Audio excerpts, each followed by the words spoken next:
Lena ke iMarketing Sports kanti ke ngakhohlwa ukuthi ke usubscribe ukuze ke njalo nje mangikhipha zona ke indaba lezi zemidlalo wena ke uzoba uqala ke ozoyithola lezo zendaba.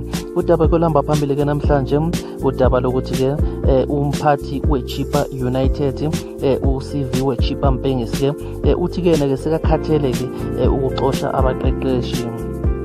Udaba ke ngizoqala ngalo ke namhlanje udaba lokuthi ke lona ke ungumdlali wasesiswini weqembu ke le Cape Town City. Ngaphambilini ke kwavela imibiko yokuthi ke lo mdlali lona ke ubhekwe iqembu le Kaizer Chiefs, kodwa ke lolu daba lelo ke bokungasilona ke iqiniso ngokusho ke kwe Cape Town City. Ithi ke Cape Town City ke ayikaze yaba khona ke into efana naleyo. Kanti ke yena ke uThabo Nodada uthi ke yena ke isifiso sakhe ukuthi ke ayodlala ke lapha ke ezweni lase Belgium, hayi ukudlala lana eNingizimu Afrika. Kanti ke mangihlabela phambili ke kunomdlali ke usekadlala lapha ke ku Supersport United Kudawashi Mahachi. Uthi ke uMahachi akayisoli ke ngokuhamba ke kwi-Orlando Pirates ngoba ke i-Orlando Pirates ke imenzele konke okuhle, iyazama konke okusemandleni ukuthi ke imdlalise, kodwa uthi ke uMahachi nguyena oye wahluleka ukuthi adapte indlela ke i-Orlando Pirates ke edlala ngayo. Uthi ke uya-admit ukuthi ke abaqeqeshi be-Orlando Pirates ke bamnikeza ithuba elanele ukuthi ke ayiprove, kodwa yena ke wayihlulekela yena.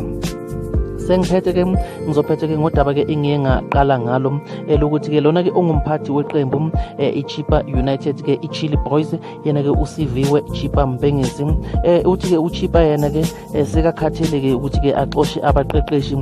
Mawubheka iChippa United ke kuma season awu2 andlulile ke baye baxoshe ke abaqeqeshi abawu8 kwiChippa United. Maduzane nje baye baxosha yena ke uClinton Lasini kanye ke naye ke uNorman Mapeza kuyona ke isizini lena ke ka 2019 no 2020. Uthi ke uSiviwe yena ke esikhathini samanje ke njoba ke asekanaye ke yena ke uRhulani Mokwena.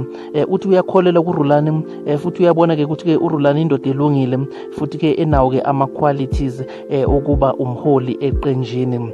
Uthi ke uChippa into manje sekazoyenza ke sekazozama ukuthi ke akwazi naye ukuthi ke abekezelele abaqeqeshi bakhe futhi sekazimisela ukuthi ke afunde nakubaphathi abanye. Uye wabala ke abaphathi abanjengobo yena ke uPatrice Motsipe. Uthi ke uyabona ukuthi ke uMtsipe ukwazi ukuthi ke agcine uPitso Mosimane isikhathi eside. Lokho kugcine ke sokulethela iMamelodi Sundowns ke indondo wenza ukuthi ke iSundowns futhi iwine ke yena ke indebe enkulu eAfrica iCAF Champions League.